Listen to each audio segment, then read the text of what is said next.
A very good morning, my dear students. This is my second video on the paper System Software and Operating System. In this session, I will discuss about the evolution of operating system. In my previous video, I covered what is a software and its category. We know that software is a set of program written to solve a specific user problem or a set of program for computer system. So softwares are broadly classified into two types, system software and application software. A system software is one which is written for the computer system. So system software is necessary for the computer system for its basic functioning. The software which is written to solve specific user problem, we call it as application software. And the major difference between system software and an application software, system software, as the name indicate, it's not for the human being or it's not for the users. It's for the computer system. On the other hand, application software is for the individual user. The application software varies from individual to individual, whereas a system software is common for all users. I also covered the definition of an operating system. We know that it's also a type of system software which acts as an interface between the user and the computer system. Operating system acts as a middleman between the user and the computer system. We discussed about the various functions of an operating system. Some of the important functions of an operating system are: operating system acts as a manager of the resources. We know that a computer system has several resources like CPU, memory, data, input-output devices, etc. All these resources should be managed efficiently so that none of the resource remains idle, and at the same time, a same resource should not be used overutilized. So operating system manages these resources in the best possible manner. The second function of an operating system is operating system provides security for a user. So in a multi-user system, what happens is several users are working simultaneously. Each user has its own data, program, etc. So without the permission of one user, the other user should not tamper the data or the program of the other user. So it protects one user from another user, especially in a multi-user system.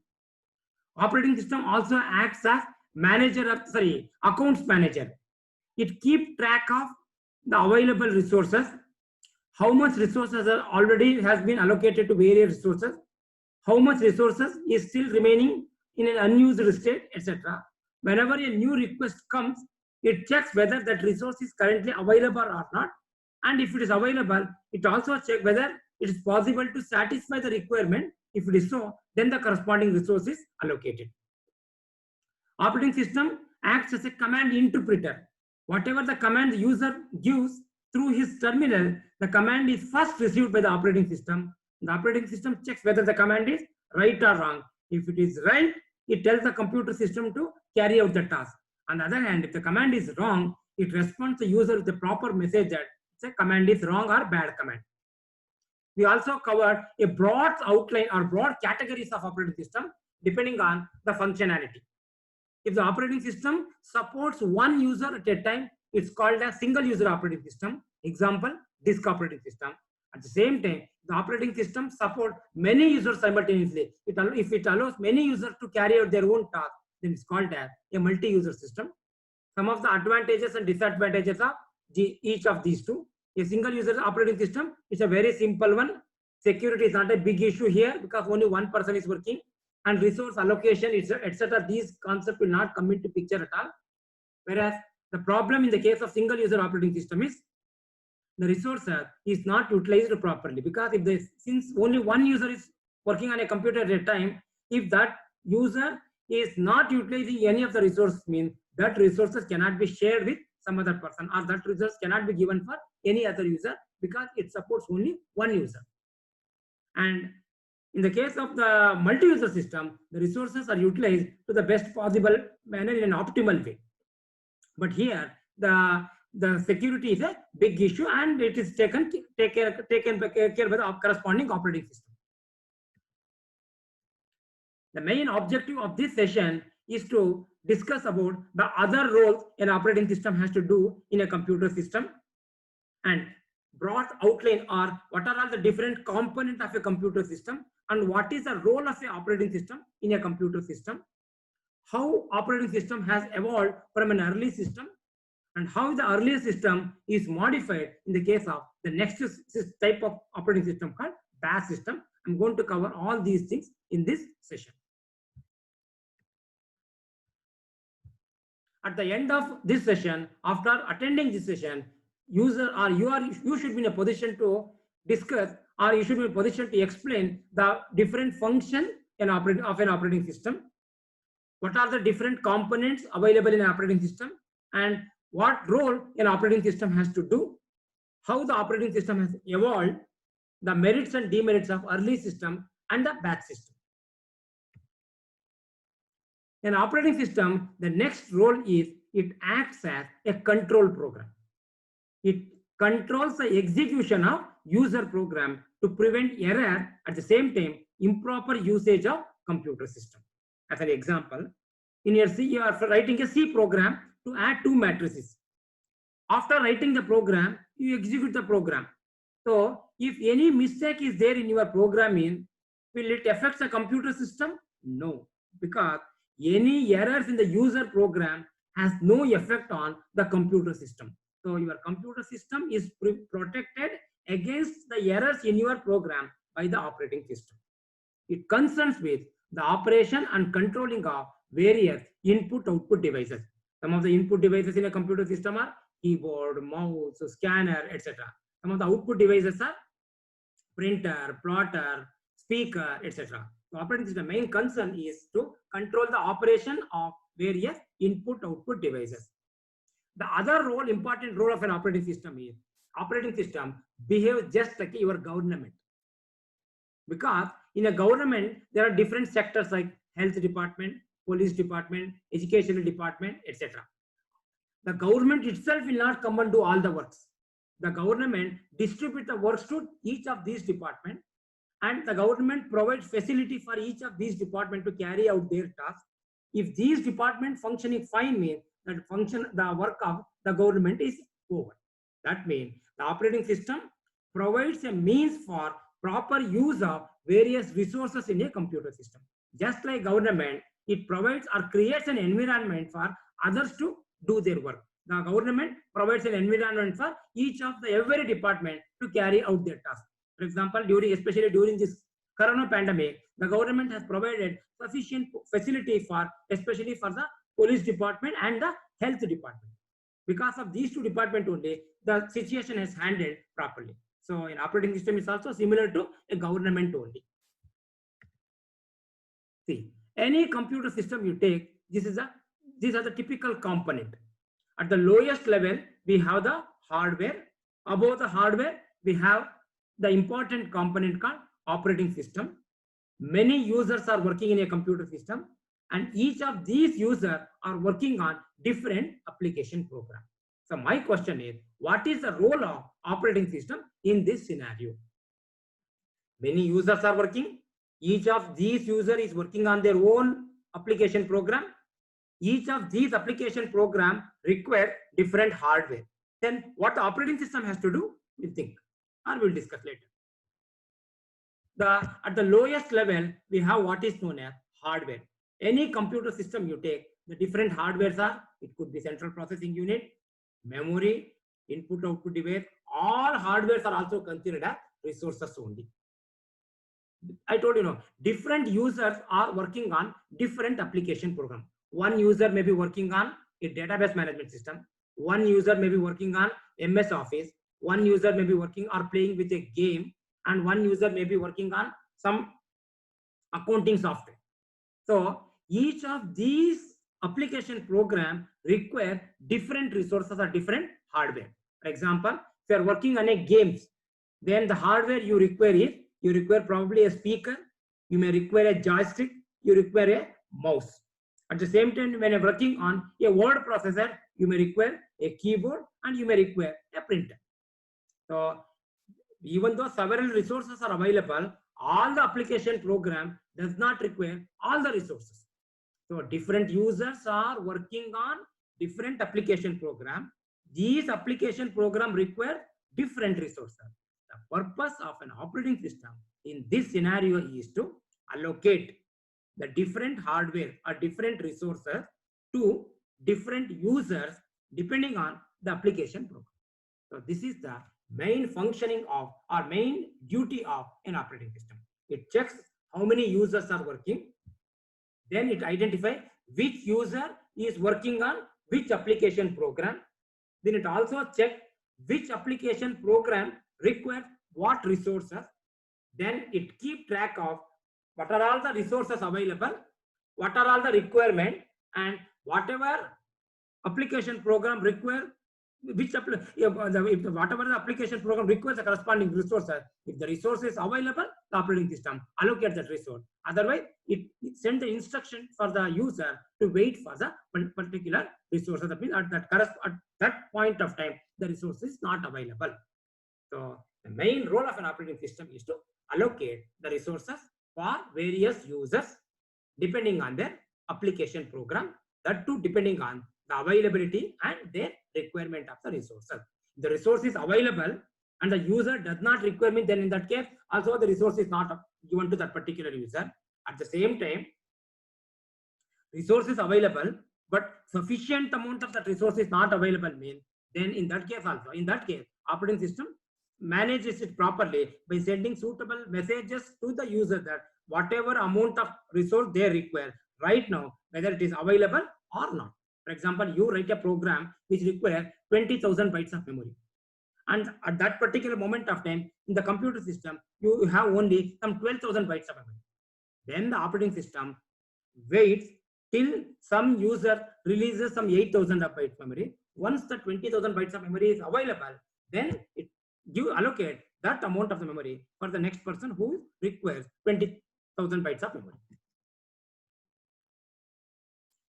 Now in this session, we'll discuss about how the operating system has evolved from early system to the present type of operating system. Early systems were very big machines and they run directly from a console. Console is a place where all the hardware and all the processing will take place. In an early system, common input devices were card reader and tape drives.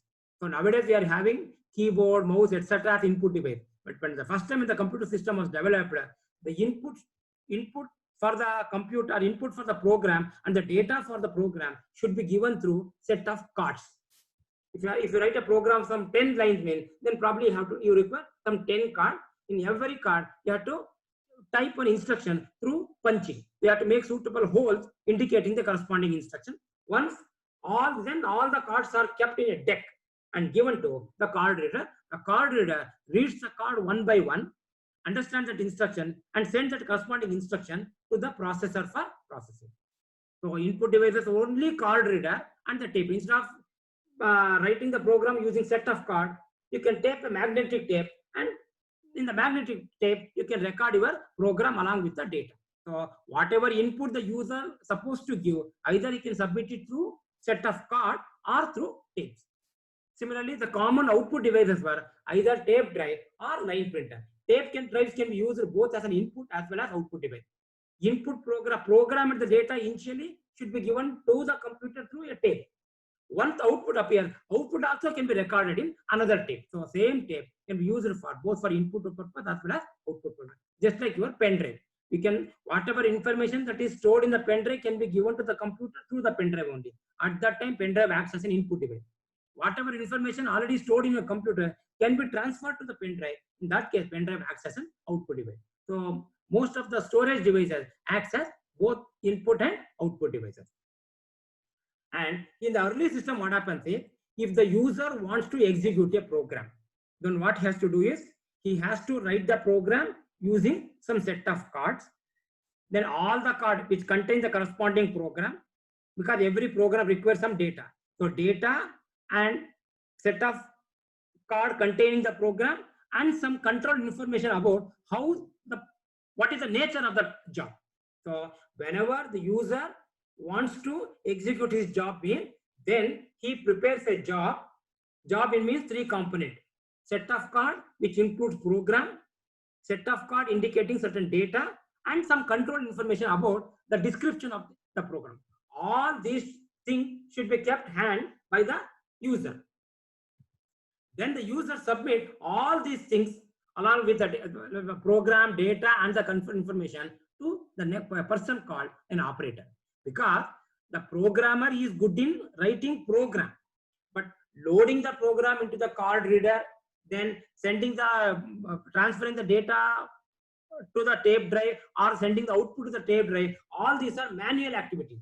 So the programmer will not waste his time doing this all this manual activity. In the early system, writing the program through using set of card and giving the program along with the data and some control information is done by the user. Then that is given to the operator. Then operator receives all this set of card containing program, data, control information, etc. from the user, and then that is given to the computer through the operator.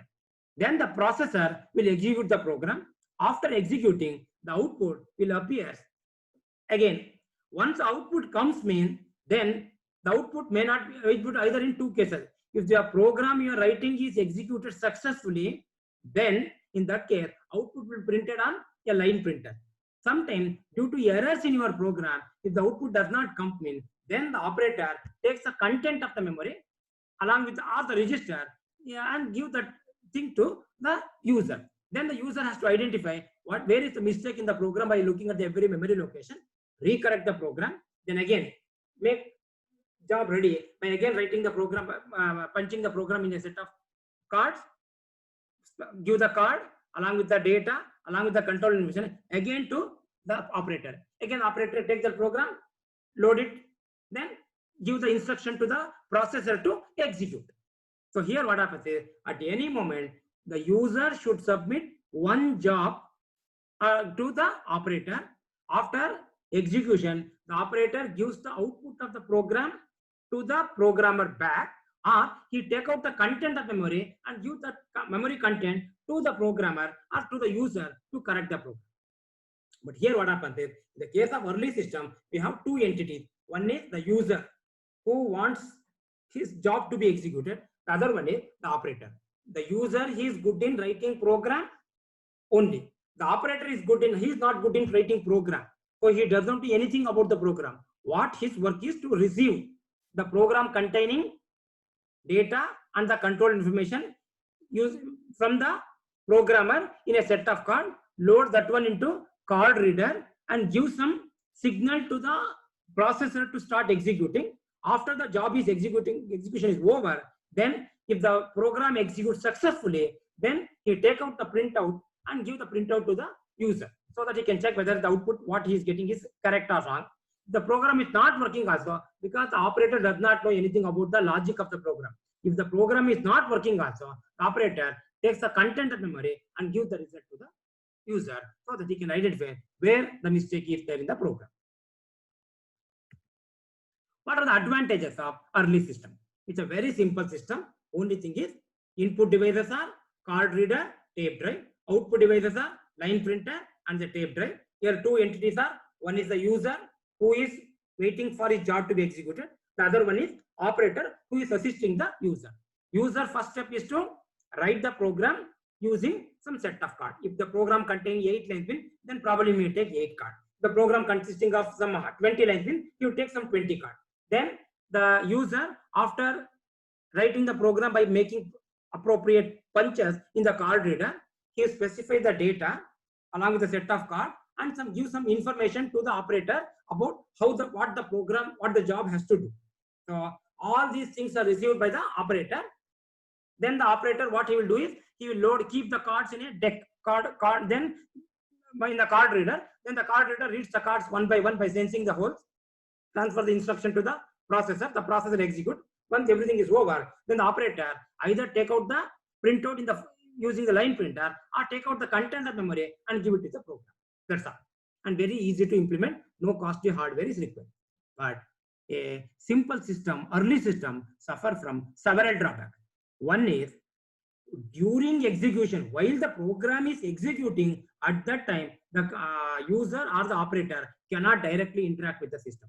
But when you're working in a games, so there what happens is, while working the frame, it's an interactive mode.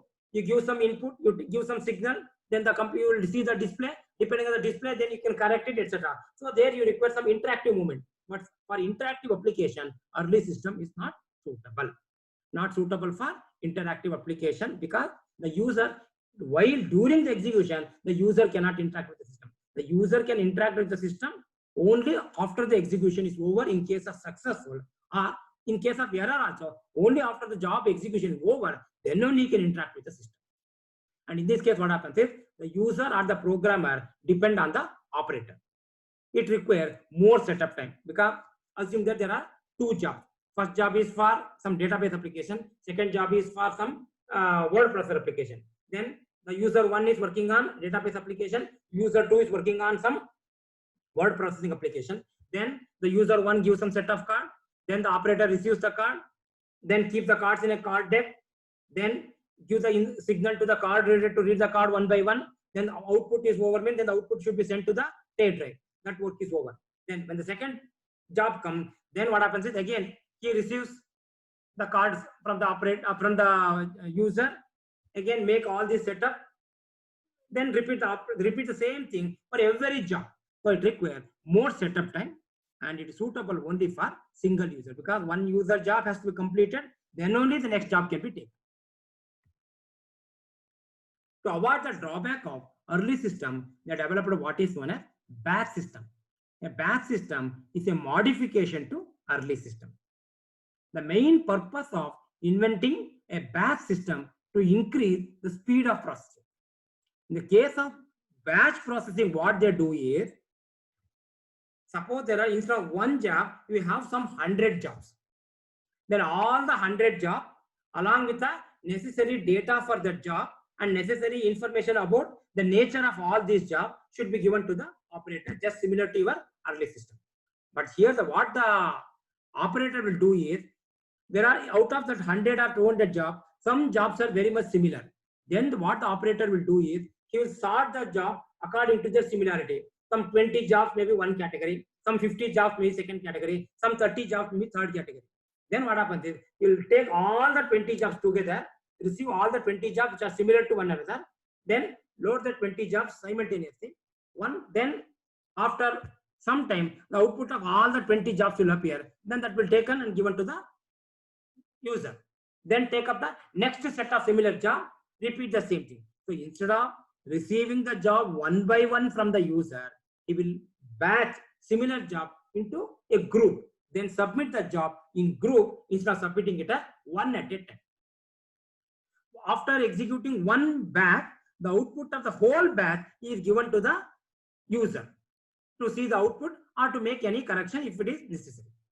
So the only difference between an early system and a batch system is, in an early system, jobs are submitted one at a time. In the case of batch system, similar jobs are grouped and the jobs are submitted in groups.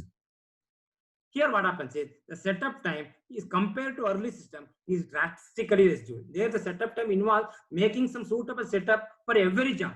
Here is if you have some 100 jobs, then we require 100 times setup is necessary. But in a job, if you group it into 2 to 3 groups, then the setup time is counted only for 3 groups, not for 100 jobs.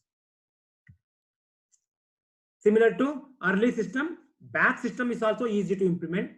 That also does not require hardware. But the disadvantage is, here also the user cannot interact with the system during execution, and it takes more time. So when the time, because if you submit one job takes only 1, 2 to 3 seconds to give the output. So the job you are submitting at 12 o'clock means you may get the output 12. 12:02 means your turnaround time, job submission time to job completion time, is only 2 seconds. Instead of one job, if you group some 20 jobs, each job takes 2 to second means, then the time for the submission to time of completion for 20 jobs will be 40 seconds. So there, that time we call it a turnaround time. That is the time difference between time of submission to time of completion. In early system, only one job is submitted at a time. Turnaround time is less. In a batch systems, in many jobs are grouped together and submitted, the turnaround time is naturally more. But only another advantage of a batch system is setup time is not required for every single job. Setup is required only for one group of, only after that group is executed, then we have to make the setup again. So setup time is counted for group, not for single job at a time.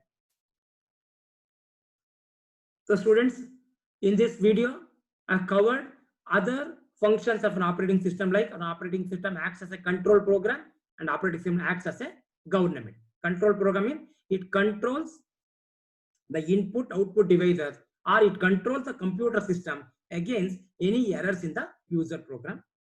What are the major components of a computer system and what role an operating system has to do, that also are covered here.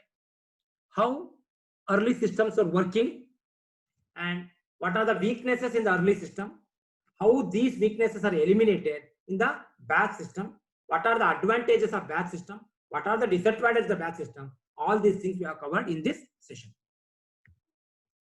So these are the some of the review question based on today's discussion. In examination for 2 marks, they give the question, an operating system is the government, justify your answer. Just similar to government, an operating system has also several components. So it's only duty of an operating system. It provides an environment for the different components to carry out their tasks. Just like similar to government, because government also has many departments. The operating government creates an environment for the individual department to carry out the task. And all the departments are functioning fine, your government job is also okay. An operating system is a control program, justify your answer.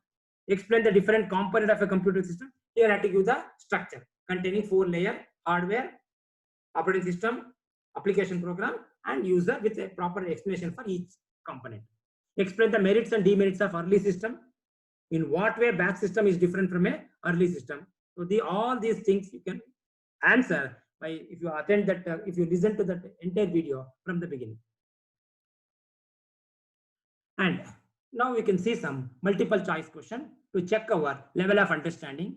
An operating system is a control program, true. Resource manager, true. Accounts manager, true. D. So the correct answer is D. Hardwares are generally known as controlling unit, resources, interpreter, none of them. I told in the beginning, the computer system has many hardware. Hardwares are generally considered as resources. The correct answer is B. In early system, loading of program into the memory is done by, in early system what happens is the programmer or the user will simply write the program using set of code. Then he will not do the work of loading the program into computer memory. So that work is done by the operator. The correct answer is B. Identify the incorrect statement. An operating system is like a government, it's a true statement. An operating system controls user program, that's also true statement. Operating system detect errors, that is wrong, because error detection is done by either by the user or by the compiler. Operating system create user-friendly environment, that is also true. Because of the presence of operating system only, nowadays computers are used by any person, even without computer knowledge also they are in a position to use it, because that user-friendly environment was created by the operating system. The correct answer is C. In batch system, turnaround time is generally more, because the turnaround time is the time difference between time of submission to time of completion. If one job is there, naturally turnaround time is length.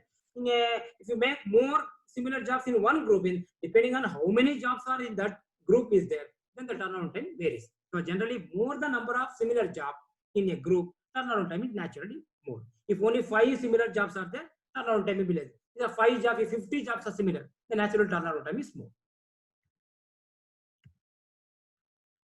So thank you, students. Hope you understood this session.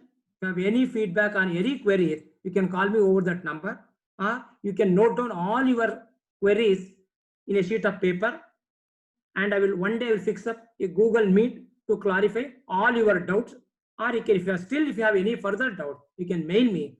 You can call me over the phone only. I can answer all your doubts. Thank you.